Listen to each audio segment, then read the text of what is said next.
After the success of Clive Barker's original film, the sequels pushed the boundaries of imagination, but not without a cost. From the nightmarish labyrinth of Hellbound to the rock and roll carnage of Hell on Earth and the cursed ambition of Bloodlines, these films redefined the franchise and tore it apart. This is a story of how Hellraiser clawed its way into Hollywood's soul and how it started to lose its own. Midway upon the journey of our life, I found myself within a forest dark, for the straightforward path had been lost. Dante Alighieri, La Divina Commedia, Inferno, Canto 1. It's minus 10 degrees Celsius outside, and what I have is 3 weeks of vacation time, with northern lights dancing on the sky. Life is good. You be Dante and I'll be your Virgil. Now let's get cracking. Have no more surprises.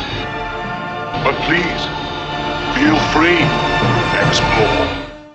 I am the way into the city of woe. I am the way to a forsaken people. I am the way into eternal sorrow. Inferno, Canto 3.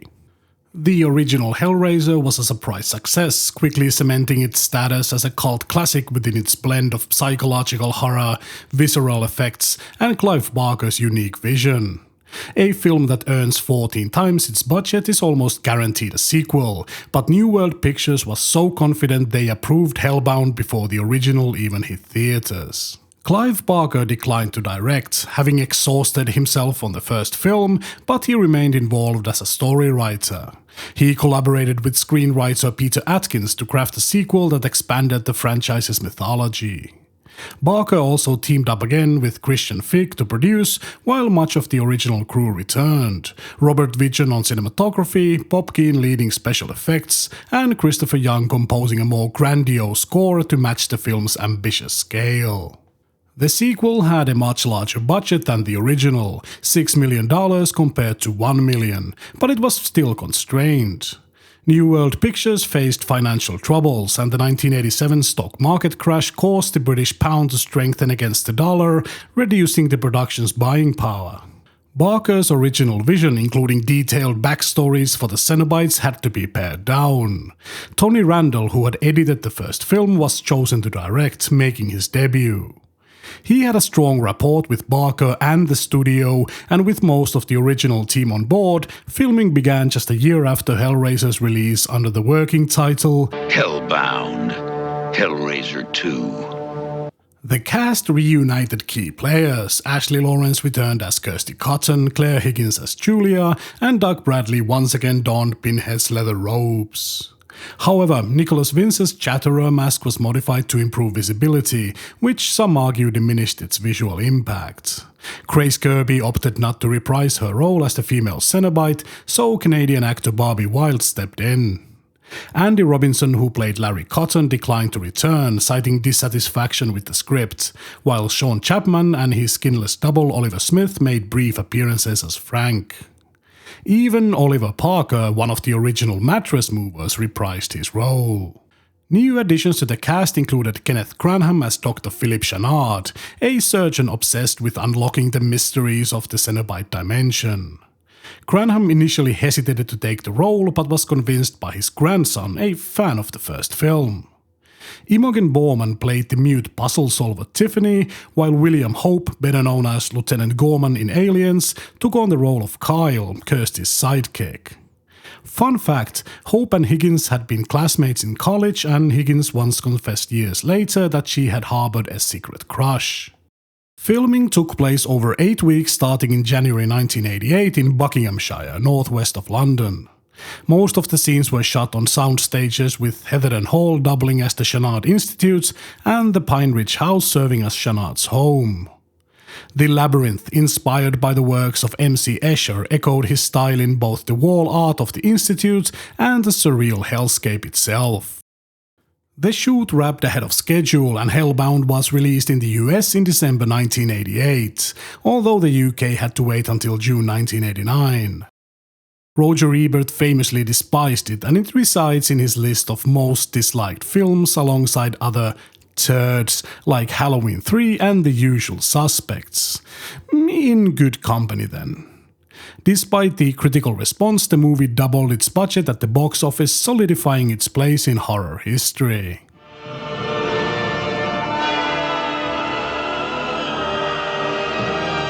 After surviving the horrors of the first film, Kirsty Cotton finds herself locked away in the Channard Institute, a psychiatric hospital run by the enigmatic Dr. Channard. Though the doctors dismissed Kirsty's claims as delusions, Channard is secretly intrigued. Obsessed with the occult, he's been studying the lament configuration for years, and Kirsty's story is exactly what he's been waiting for. When Kirsty mentions the blood-stained mattress her stepmother Julia died on, Channard has it brought to his house. In this extremely disturbing scene that I cannot really show you, he resurrects Julia, who emerges skinless and ravenous for blood. As Julia regains her strength by feeding on human victims, Channard uses a mute puzzle-solving patient, Tiffany, to open the gateway to the Cenobite dimension. Kirsty, desperate to rescue her father, follows them into the labyrinth, a surreal, nightmarish hellscape ruled by Leviathan, a vast geometric god of suffering. Is it just me, or is Julia incredibly hot in this movie? The horn sound Leviathan makes is the Morse code for God, by the way. Cool. The god of flesh, hunger and desire. My god. Leviathan, lord of the labyrinth. Channard is betrayed by Julia and transformed into a monstrous new Cenobite. To think, I hesitate. Yeah, I think it looks like one too. Kirsty discovers the tragic origins of Pinhead and the Cenobites. They were once human, corrupted by their pursuit of forbidden pleasures. Armed with this knowledge, she appeals to Pinhead's lost humanity, causing him and the Cenobites to turn against Leviathan. A Mexican standoff between our beloved Cenobites and the upstart Channard leads to an epic battle of... well, Pinhead will kick his ass. Right. In the final climactic battle, Julia meets her end, and Kirsty and Tiffany outwit Channard, escaping the labyrinth just as he's destroyed by Leviathan's wrath. Back in the real world, the door to hell is closed, for now. But with the lament configuration still intact and countless mysteries left unresolved, our descent into hell is far from over. Hellbound, Hellraiser II is in my opinion the best Hellraiser sequel. It embraces a dark fantasy streak and is far more ambitious in its scope than its prestigious predecessor. Most importantly, it feels unmistakably like a Hellraiser film, thanks to the returning cast and crew, Christopher Young's hauntingly grandiose score, and Clive Barker's creative influence woven throughout the story. That said, ambition can be a double-edged sword, and Hellbound struggles under the weight of its own aspirations. The plot, while imaginative, often feels incoherent, leaping from one surreal set-piece to another without enough connective tissue. The film bites off more than it can chew, resulting in a story that feels muddled, especially in the second half. Bob Keane's practical effects still impress in places, but some visuals like Channard's snake-like appendages haven't aged well and risk pulling viewers out of the experience. The labyrinth, though conceptually brilliant, often feels cheap in execution, lacking the visceral, tactile detail that defined the original's aesthetic. That said, the gruesome bloodletting scene and Channard's grotesque transformation remain chilling highlights. The acting is pretty solid, much like in the original, but Kenneth Granaham's portrayal of Dr. Channard stands out as the film's strongest performance. His stage background is immediately apparent, lending gravitas and intensity to the character's obsessive descents, and for me, he is the most memorable character in the sequels. The Cenobites, while still effective, begin to show cracks in their mystique. Pinhead's iconic restraint falters in moments, and the seductive duality of pleasure and pain that made them so fascinating is increasingly replaced by an emphasis on pure suffering, which diminishes their depth. How they met their end also feels like an unworthy send-off, but at least I was surprised when seeing it for the first time. Despite all its flaws, Hellbound is a worthy sequel. It's not as tightly crafted or thematically focused as the first film, but it offers enough horror, imagination, and disturbing imagery to satisfy fans. Like the labyrinth it depicts, Hellbound is a twisted, uneven experience, disorienting and imperfect, yet unforgettable all the same. I sure hope the next one will be just as good. Human dreams. Such fertile ground for sowing the seeds of torment.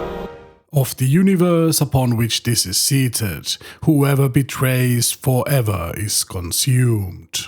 Canto 11. After the release of Hellbound, the franchise's momentum was strong, and a third installment was inevitable. However, behind the scenes, the series faced creative and financial turbulence.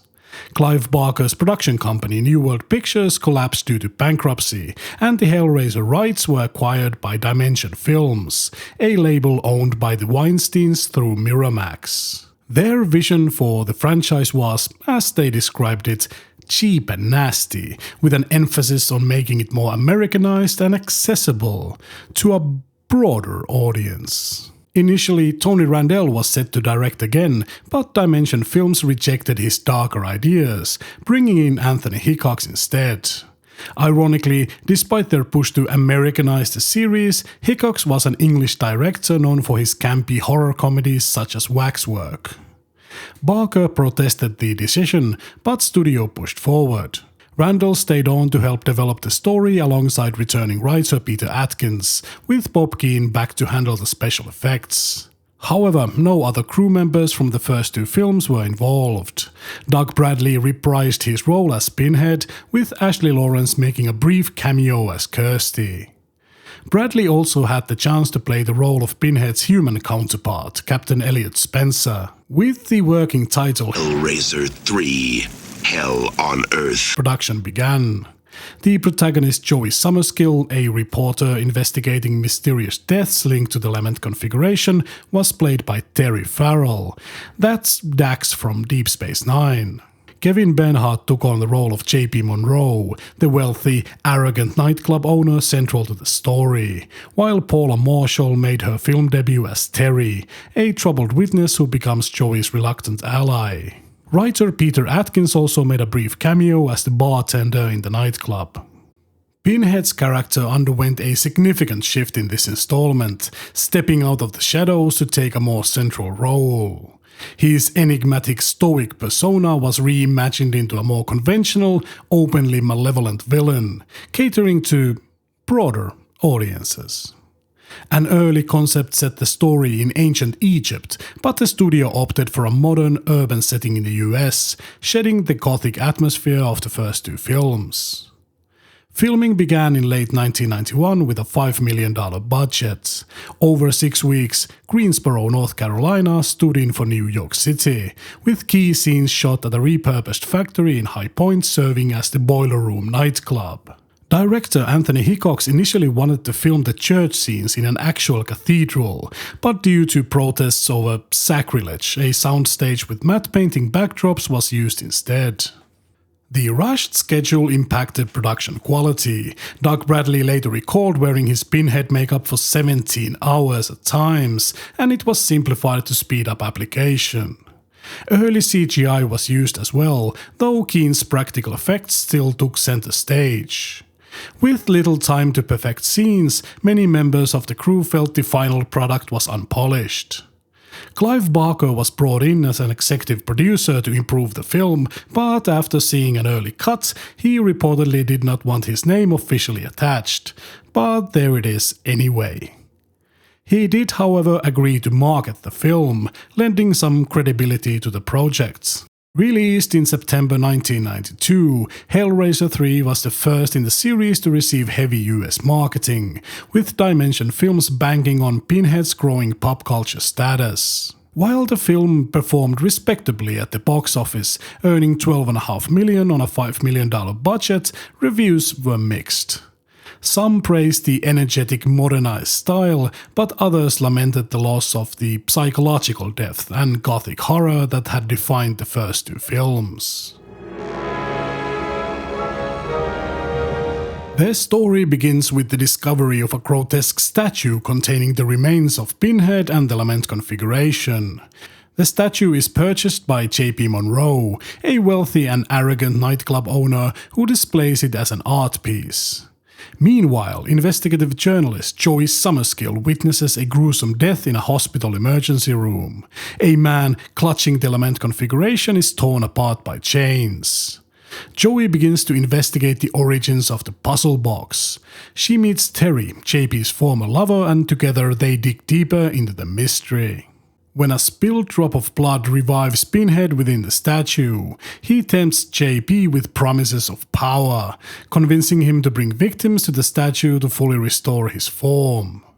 As Pinhead regains his strength, he unleashes chaos in the boiler room, slaughtering the patrons and transforming some into Cenobites.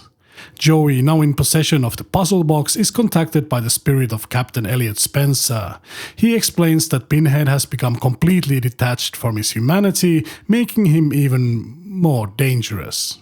He urges Joey to use the puzzle box to stop him. The film escalates towards a climactic showdown as Joey tracks Pinhead's rampage through the city streets, where panicked citizens flee from the bloodshed and Cenobite horrors unleashed on unsuspecting onlookers. Guided by the voice of Captain Spencer, she uses the puzzle box to outmaneuver Pinhead's sidekicks, ultimately sending those warped followers back to hell. In the finale, Spencer and Pinhead struggle for dominance until Joey stabs the lead Cenobite with the Leviathan configuration. In the final moments, we see the notorious puzzle box quietly interred beneath a construction site, its sinister influence lying dormant but never truly gone, as 8 more movies will show. Here is wisdom, or perhaps just a controversial opinion. Though some later sequels may be objectively worse entertainment, Hellraiser III: Hell on Earth is the one I loathe the most.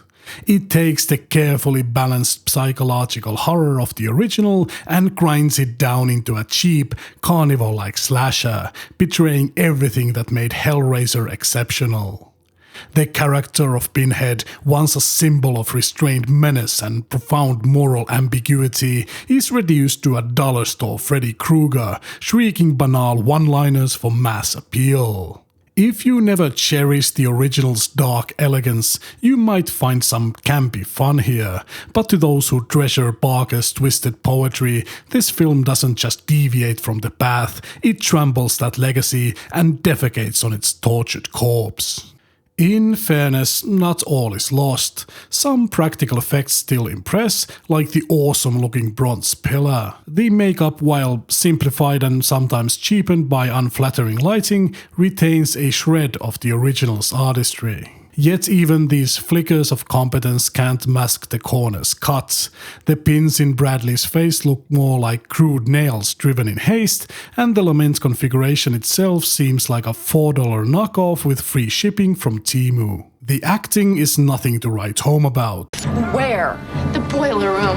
Can I go now? The boiler room? What is the boiler room? Where is the boiler room? Who is the boiler room? Why is the boiler room? Why did they do this in the first place? The great Doug Bradley does what he can, but the script forces him to spew tacky, pretentious drivel rather than to channel Pinhead's original depth.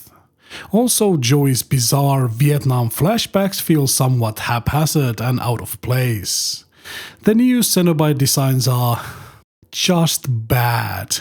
Each design screams marketing gimmick rather than thematic resonance, like the Weinsteins were planning an action figure line instead of guarding a mythos. That's a wrap. Hellraiser 3 may have turned a profit, but that success bought it a ticket straight into the landfill of uninspired horror sequels. This film serves as a glaring reminder that when corporate cynicism and misguided stabs at accessibility collide, they don't just tarnish a mythos, they butcher it, parade its remains under neon lights, and call it entertainment. After enduring this movie twice for the sake of commentary, I cannot bring myself to watch it again. In me, Hellraiser 3 doesn't inspire awe, it provokes disgust. Still, I press on, determined to follow the franchise's twisted bloodline, hoping against hope that something more worthy may yet emerge from these dark corridors. Pain has a face. Allow me to show it to you.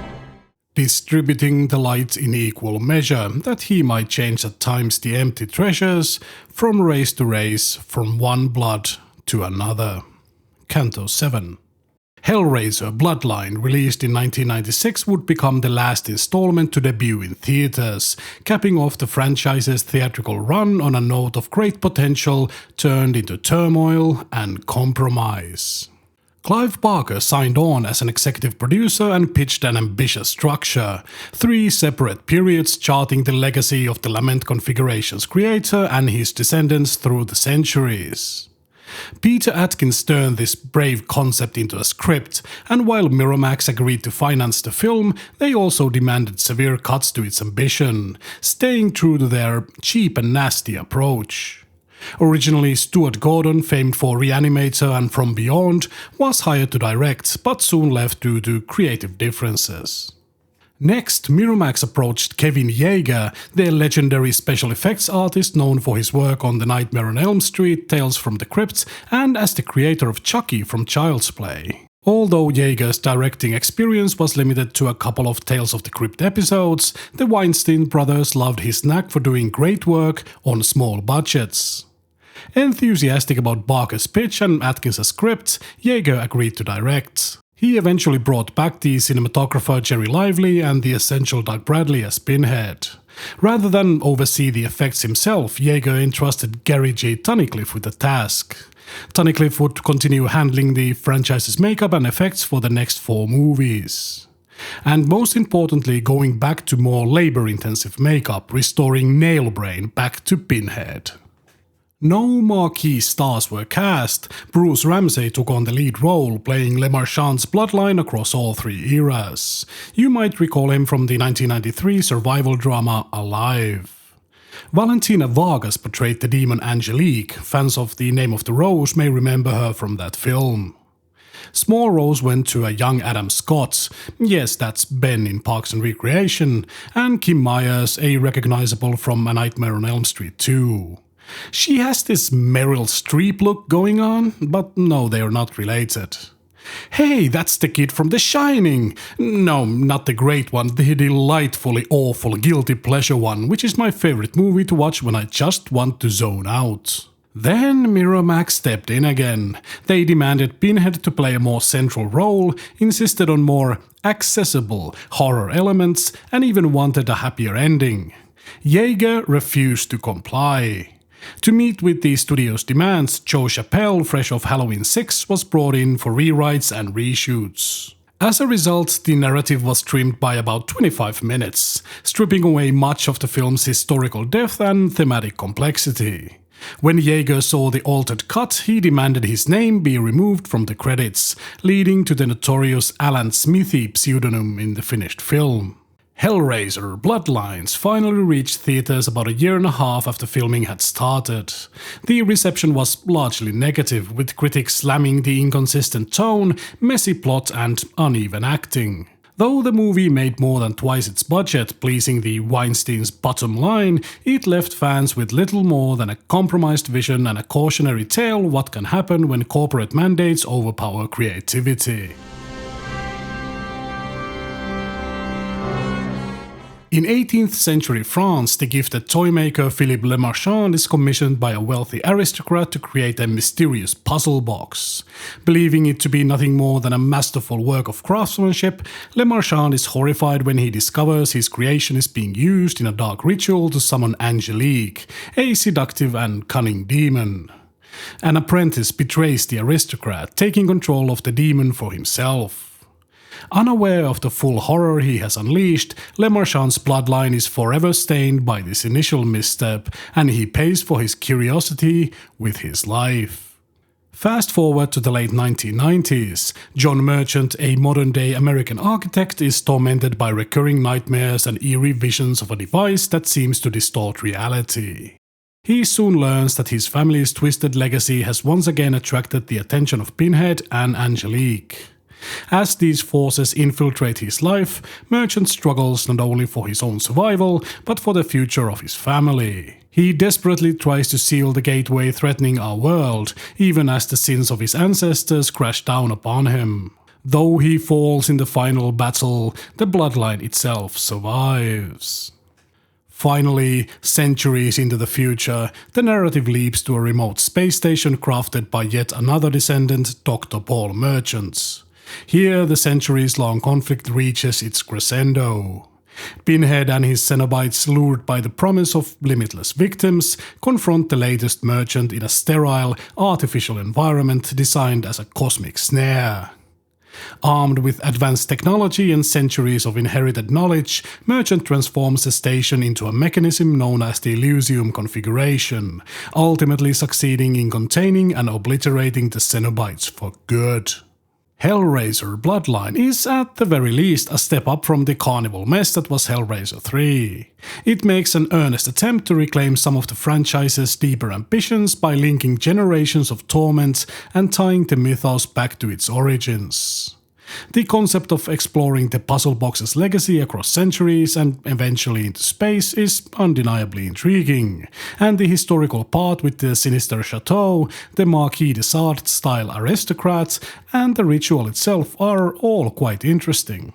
The acting, while not great, is still improved. Ramsay does a decent job as Le Marchand, and Pinhead, while still not the measured cryptic figure of the original films, feels less like a one-note slasher, and with his improved makeup manages to bring back some credibility. His lines are still bland and pretentious, like the writer knew what he was supposed to sound like, but did not have the skills to realize it. But I have to give credit to his final bow. Welcome to Oblivion. The Hellhound detail is just terrible, but Angelique's demonic form is actually fairly impressive. Yet the final product remains frustratingly compromised. The studio's meddling is felt in an uneven pacing, the rushed final cut, and the sense that its time-spanning story was once grander and more coherent. Scenes that should have breathed with tension and dread instead feel stitched together. I would love to see Yeager's original version and see how much Miramax managed to ruin with their dreams of accessibility. While Bloodline is far from a great Hellraiser film, it at least tries to push the mythos into new directions, even if it ultimately struggles to realize its own grand design. It's not a true return to form, but compared to its immediate predecessor, there's a hint of the old dark magic lurking beneath the studio-imposed clutter. If Hellraiser III felt like a cheap knockoff, Bloodline is more like a flawed restoration attempt, incomplete and undercooked, but still showing faint traces of the dark beauty that once defined the saga. Now, as we leave the realm of the movie theaters behind, we face an entirely new era, the straight-to-video entries Hellraiser V and beyond. How will the franchise fare without the safety net of a theatrical audience or the guiding hand of its original creator? Will it discover fresh ideas or sink further into the inferno of mediocrity? In the next installment, we explore these lesser-known chapters that took Hellraiser on a dark and winding journey straight to video and straight to hell.